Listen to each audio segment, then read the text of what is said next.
आता पाणी वेळेवर येत नाही. आता 3-4 महिने झाले त्या कोपऱ्याची लाईट नाहीये. लहान मुलं त्यांनी त्यात गटरी काढायला येत नाहीत. दररोज आलं जर काढा इथलं म्हटलं तर ती ओरडतात, आम्ही काढणार नाही किंवा हे कुठं सांगायचं तर सांगा दाव असं म्हणतात. लोटलेलं तरी नाहीच आहे, कधीच लोटत बी नाहीत आणि इथं असं साठवून ते जाते.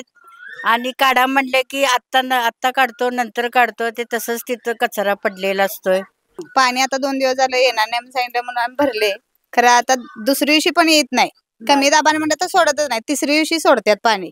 इथं म्हणजे लोटायचं तर सोडूनच द्या, गटार पण नाही आणि पाणी पण वेळेवर येत नाही. आणि गाडी येते ती रस्त्याला कचरा गाडी येते ती पण थांबत नाही. मग आम्ही नेऊन टाकायचं कुठं कचरा, थांबत नाही, अजिबात थांबत नाही गाडी.